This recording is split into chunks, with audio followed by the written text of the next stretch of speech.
Que je vous bénisse. Amen. Vous n'êtes pas fâché? Non. Alors si nous sommes contents, nous allons acclamer notre Dieu, c'est Jésus le Christ. Merci. Alors, nous sommes le ministère de la voix de minuit, Matthieu verset 1 à 6. Ici, nous avons un grand défaut. L'autre défaut, c'est qu'on ne peut pas accepter quelqu'un qui se dit envoyé de Dieu, qui se dit homme de Dieu, ou qui prêche les Saintes Écritures en dehors de la sainte, merveilleuse et merveilleuse Bible. En dehors de la Bible, nous, MVM, on n'écoute personne. En dehors de la Bible, nous, MVM, on ne parle plus. Pour ce qui concerne l'adoration dans le christianisme. C'est ça que notre défaut. Notre défaut, c'est que nous sommes obligés de dire la vérité, rien que la vérité. Inscrite noir sur blanc dans la sainte, merveilleuse et merveilleuse Bible. Je suis bénisse. Quelqu'un pourrait dire, Dieu m'a envoyé. Je suis homme de Dieu. Je suis femme de Dieu. Mais nous te jugeons en fonction de ce qui va sortir de ta bouche comme prédication. D'ailleurs, la Bible dit que la femme n'a pas droit à la prédication. Que je bénisse. Parce que notre socle, notre boussole, notre socle, notre socle, notre boussole, c'est la Sainte Bible. Que je bénisse. Le chrétien doit avoir pour appui la Sainte Bible. Le chrétien doit avoir pour appui la Sainte Bible. Le chrétien doit avoir, amen, le chrétien doit avoir pour appui la Sainte Bible. Il doit avoir pour orientation la Sainte Bible. Elle doit avoir pour absolu la Sainte Bible et non un homme de Dieu. Car selon le maître 3-4, tout homme est menteur. Il n'y a que Dieu seul qui dit la vérité. Nous ne nous appuyons pas sur un être humain pour croire à quoi que ce soit. Non. Nous nous appuyons sur Christ dans un être humain, dans un corps humain, pour que nous puissions croire à Christ. Car il est écrit, Jésus 17, malheur à tout peuple se confie à un être humain. Donc nous écoutons un être humain par rapport à ce qui sort de sa bouche concernant la prédication. Si cela est en rapport avec toute la Bible, alors nous t'écoutons. Mais si ce que tu dis n'est pas en accord avec la Bible, quels que soient tes grands miracles que tu as accomplis, nous ne te connaissons pas. Tu n'es rien devant nous MVM. Que je te dise. Amen. Donc, nous sommes le ministère de la voix de minuit, Matthieu verset à 6. Pourquoi le ministère de la voix de minuit? Pourquoi minuit? Que je te dise. Frères et sœurs, les êtres humains ont leur langage qui n'a rien à voir avec le langage de Christ, de Dieu lui-même. Mais pourtant, les deux personnalités utilisent donc les mêmes expressions, mais qui ne disent pas la même chose. Amen. Les deux personnalités, d'ailleurs, sont différentes l'un de l'autre, parce que l'être humain est physique et Dieu est esprit. Jacques 24. Que je peux dire ça. Donc, pour que l'invisible puisse communiquer donc au visible, alors il faut que l'invisible passe par ce qui est visible. Donc un corps humain vivant, pour instruire ce corps humain vivant, pour que le corps humain vivant puisse instruire ses siens. Amen. Exode 4, verset 16, Amos 3, verset 7. Car Dieu peut rien faire sur la terre sans avoir révélé ses secrets à ses serviteurs, les prophètes.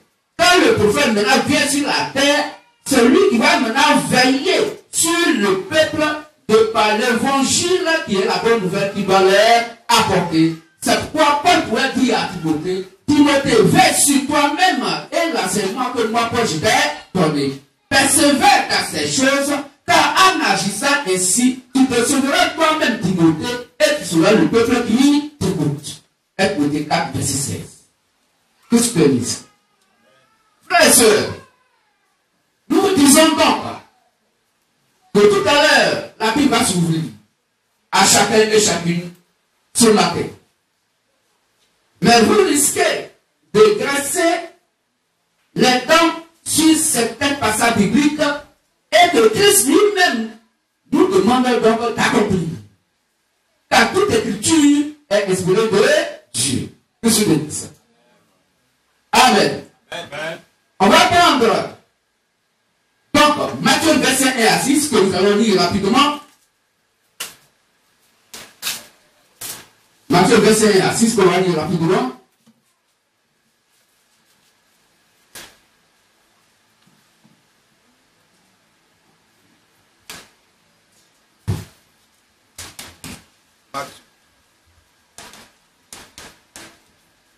Matthieu 25, verset 1 à 6. Matthieu verset 1 à 6. Alors le royaume des cieux sera semblable à 10 vierges qui, ayant pris leur lampe, oui, allaient à la rencontre de l'époux. Donc la Bible dit 10 vierges qui, donc, ayant pris leur lampe, allaient à la rencontre de l'époux. Il faut la Bible qui est donc la parole de Dieu sous la forme d'écriture. Il faut Dieu lui-même de par sa propre parole à s'expliquer de par sa parole. Selon 2 Pierre 1, 21, car aucune prophétie de l'écriture ne peut être l'objet d'une interprétation particulière. Et ce n'est pas par une volonté d'homme qu'aucune prophétie n'a jamais été apportée, mais c'est poussé par le Saint-Esprit que des hommes ont parlé de la part de Dieu.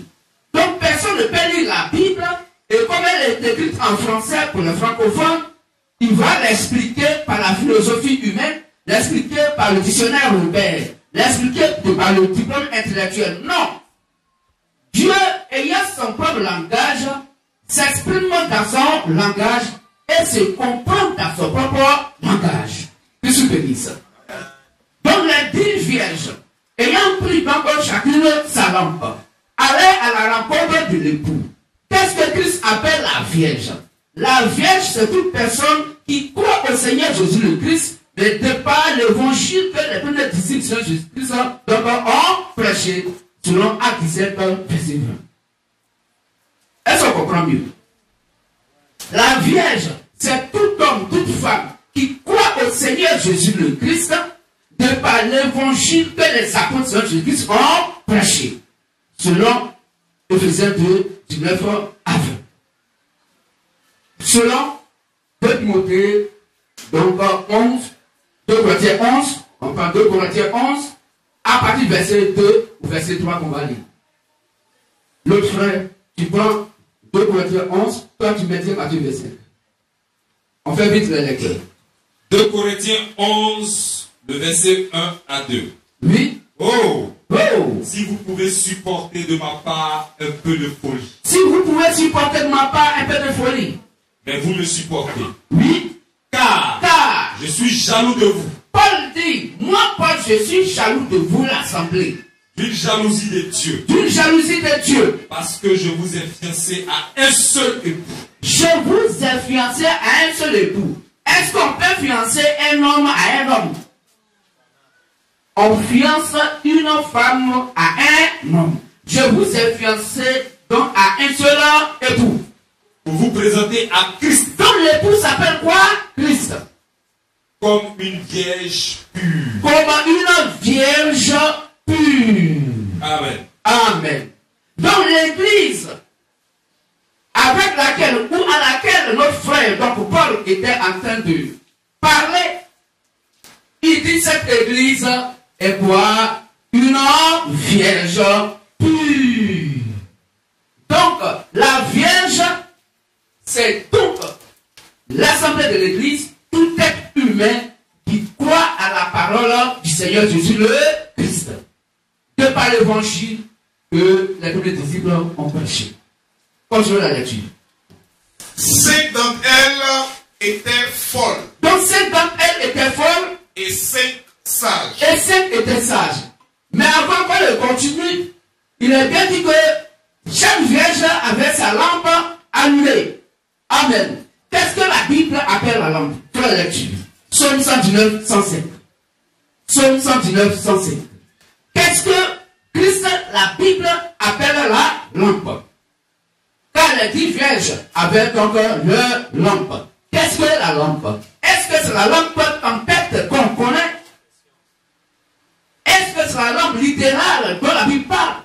N'oubliez pas que Dieu est lui-même son propre interprète. Donc la Bible s'explique elle-même de par elle-même. Psaume 119, 105.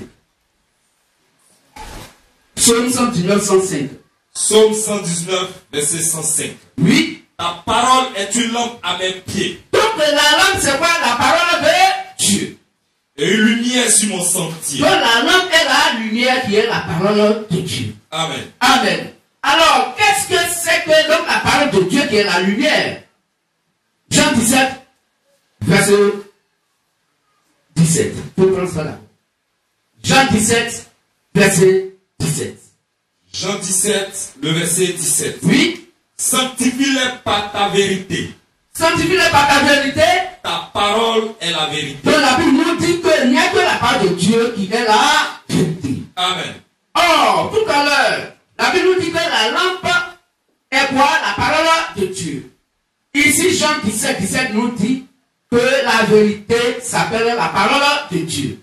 Si la parole de Dieu est la lampe et que la parole de Dieu est la vérité, donc la lampe c'est quoi? La vérité qui est la parole de Dieu, qui est la lumière. Donc les 10 vierges étaient éclairées, leurs âmes étaient éclairées par la parole de Dieu. Voici ce que la Bible dit, qu'elles avaient leur lampe allumée. Est-ce qu'on comprend mieux? Continue la lecture, frère.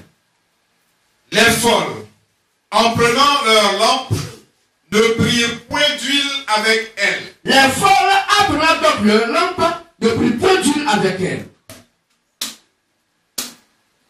Continue. Mais les sages prirent avec leur lampe de l'huile dans des vases. De l'huile donc dans des vases en réserve. L'huile typifie quoi? Quel est le symbole de l'huile? Frère Joali, 1 Samuel 16, 13. Qu'est-ce que l'huile? Pour que les sages puissent donc en garder en réserve. 1 Samuel 16, 13. 1 Samuel 16, le verset 13. Oui. Samuel prit la corne d'huile, éloigné au milieu de ses frères. Donc Samuel le prophète, il prend une corne d'huile, où il y a l'huile dans une corne. Et il prend l'huile et il oint David avec l'huile. Et qu'est-ce qui s'est passé? L'Esprit de l'Éternel saisit David. Et l'Esprit de Dieu vient sur David. À partir de ce jour. À partir de ce jour. Et dans la suite. Et dans la suite. Samuel se leva et s'en alla à Rama. Donc l'huile typifie le Saint-Esprit. L'huile n'est pas le Saint-Esprit, mais l'huile est le symbole du Saint-Esprit. Que tu peux dire ça? Donc les vierges avaient donc leur lampe, mais les 5 vierges sages avaient prévu de l'huile en réserve. Donc elles avaient donc le Saint-Esprit en réserve. Que tu peux dire ça? Mais les folles n'en avaient pas en réserve. Continue la lecture. Comme l'époux tardait. Comme Christ tarder à venir. Toutes s'assoupirent et s'endormirent. Toutes les femmes se sont assoupies et elles se sont endormies. Au milieu de la nuit, Au milieu de la nuit. on cria. Voilà. C'est la question, on vient dessus, hein. Ministère de la voix de minuit. Au milieu de la nuit, on cria. C'est écrit, moi je suis dans toutes les villes du monde entier. Qu'est-ce que Dieu, la Bible, Christ appelle au milieu de la nuit? La même Bible va nous expliquer. Nous avons vu tout à l'heure que la Bible appelle la lumière, donc la parole de Dieu qui est la vérité. Que je bénisse. Mais au milieu de la nuit, mais la nuit est opposée au jour. Nous sommes d'accord. Parce que s'il ne fait pas jour, il fait nuit. S'il ne fait pas nuit, il fait quoi? Il fait jour. Donc le jour est donc l'opposé de la nuit. Nous sommes d'accord. Nous sommes bénis. Mais la Bible vient de nous dire que la lumière s'appelle la parole de Dieu qui est la vérité. Frère, viens lire. Genèse 1, 4 à 5. La Bible va nous dire qu'est-ce qu'il appelle donc la lumière, qui est la vérité, qui est la parole de Dieu. Genèse 1, les versets 4 à 5. Dieu vit que la lumière était bonne. Dieu vit que la lumière était bonne. Et Dieu sépara la lumière avec les ténèbres. Donc Dieu, il a séparé la lumière avec les ténèbres. Dieu appela la lumière jour. Il appelle la lumière jour. Avant que tu continues, la Bible vient de nous dire que la lumière s'appelle la parole de Dieu qui est la vérité. Et Dieu donc sépara la lumière avec les ténèbres et il appelle la lumière jour. Donc le jour est la lumière qui est la parole de Dieu qui est la vérité. Nous sommes d'accord par la définition de la Bible. Oui. Et il appela les ténèbres nuit. Il appela les ténèbres nuit. Au milieu de la nuit, on cria. Au milieu des ténèbres, on cria. Or, Dieu a séparé donc le jour et la nuit. Tout ce bénisse. Il appela la lumière jour. Cette lumière qui est le jour est la part de Dieu qui est la vérité. Et il appela les ténèbres nuit. Et Dieu sépara donc les ténèbres donc avec le jour. Il sépare le jour et la nuit. La nuit est appelée quoi? Ténèbres. Or, si le jour est la vérité est séparée avec quoi? Le mensonge. Est-ce qu'on comprend mieux? Donc ici, le jour qui est la lumière est la parole de Dieu qui est la vérité, qui est séparée avec la nuit qui est les ténèbres. Donc la nuit ou les ténèbres s'appelle le mensonge. Car la vérité est séparée au mensonge. Le jour qui est la vérité est séparé au mensonge qui est la nuit, les ténèbres. Au milieu de la nuit veut dire au milieu des ténèbres, veut dire au milieu du mensonge. Est-ce qu'on comprend mieux? Amen. Continue la lecture. Au milieu de la nuit, Au milieu de la nuit, on cria. donc au milieu du mensonge, on cria. Voici l'époux. Voici l'époux. Allez à sa Allez rencontre. à sa rencontre. Amen. Amen. Voici l'époux. Allez à sa rencontre. À quel moment la voix retentit? Elle retentit au milieu de la nuit. Au milieu du mensonge. Qu'est-ce que Dieu appelle mensonge? Proverbe 30, verset 6, Jean 8, 44. Proverbe 30, verset 6, la Bible dit: n'ajoutez rien à ces paroles, de peur que Dieu te reprenne et que tu sois trouvé menteur. De quiconque ajoute à part de Dieu est appelé donc un menteur. Dieu bénisse. Jean 8, 44 dit: vous avez pour père le diable et vous voulez accomplir les désirs de votre père. Il a été meurtrier dès le commencement et il ne se tient point dans la vérité parce qu'il n'y a point de vérité en lui. Quand il parle du mensonge, quand il profère le mensonge, il parle de son propre fond, car il est menteur et le père du mensonge. Donc Satan, le diable, est le père du mensonge, il est menteur. Or, Proverbe verset 6 dit: n'ajoutez rien à la parole de Dieu, de peur que tu sois trouvé menteur. Donc, pour mettre un verset 6, nous fait quasiment comprendre que quiconque ajoute à part de Dieu est trouvé Satan. Parce que Satan s'appelle le menteur. Est-ce que vous comprenez mieux? Donc, une personne qui ajoute quelque chose que Dieu n'a pas dit qui est la vérité, qui n'a pas dit qu'à la Bible, c'est du mensonge, ce sont les ténèbres, c'est la nuit. Donc, au milieu de la nuit, veut dire simplement un moment où des gens vont prendre la parole de Dieu et ils vont la mélanger avec la pensée satanique, la pensée humaine, parce que selon Matthieu 16, 23, l'être humain a la pensée de Satan. C'est pourquoi Jérémie 17, 5 dit, malheur à quiconque se confie à un être humain et qui ne prend pas pour appui la vérité qui est donc Christ, qui est la parole. Que je bénisse. Isaïe 55, à partir du verset 8 à 9 dit que la pensée de l'homme n'est pas la pensée de Dieu et les voies de l'homme ne sont pas les voies de Dieu. Parce que l'homme et Dieu ne peuvent jamais se comprendre. Si donc Dieu n'est pas venu se révéler à l'homme, l'homme ne peut jamais comprendre Dieu. Je suis béni.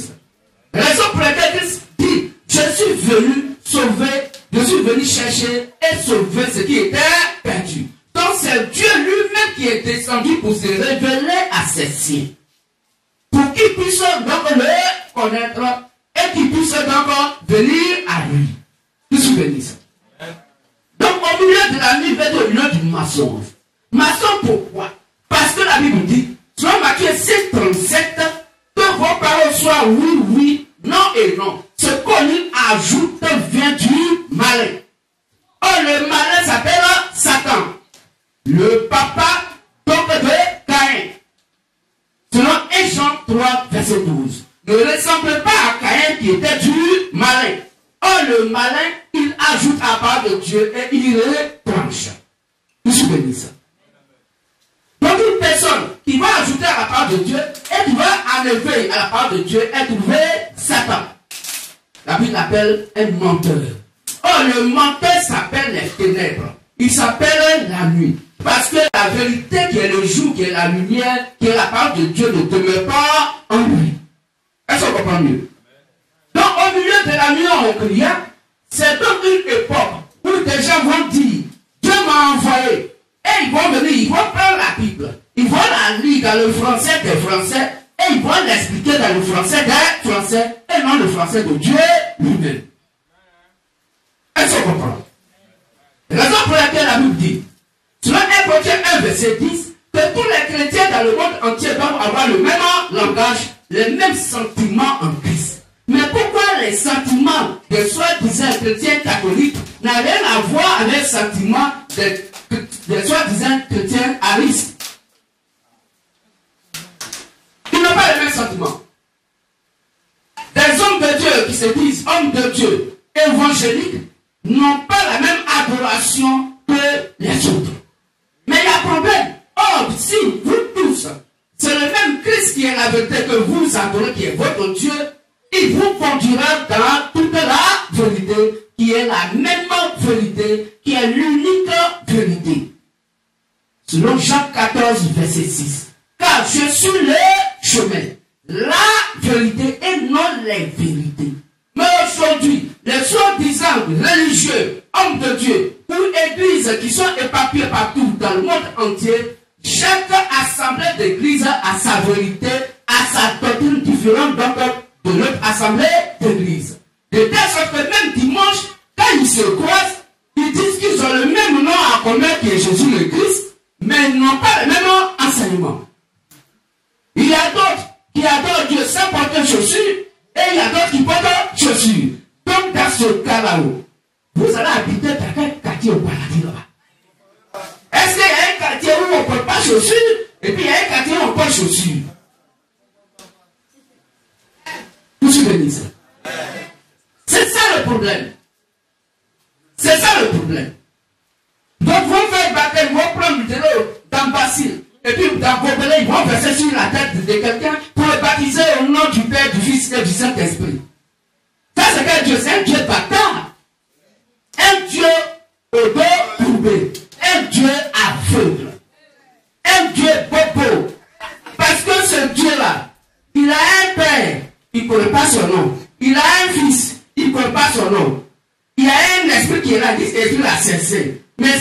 chrétien, son nom s'appelle comment? Parce que dans cet esprit a un nom. Le Seigneur Jésus est Christ, qui est le Père, le Fils est venu pour sauver ses siens. Où se bénit ça? Donc si quelqu'un reçoit un baptême au nom du Père, mais Père, c'est un titre qui est donné à toute personne qui a fait un enfant. Ça n'engage personne. Si ce matin, quand vous lui dit Père, quand j'ai dit ça, beaucoup de gens ont commencé à me regarder parce que c'est Père. Père du Fils. D'abord, Père, ça fait tout. Parce que vous êtes le Fils de votre papa. Donc, Fils, ça ne veut rien dire. Père, ça n'engage personne. Fils, ça n'engage personne. Mais ici, dans cette salle, quand il dit, le frère Joabli, vous-même, vous savez que c'est lui qui a la chair. Je suis le seul. Écoutez, ce nom-là m'engage. Que je bénisse ça. Est-ce qu'on peut accaber notre Dieu?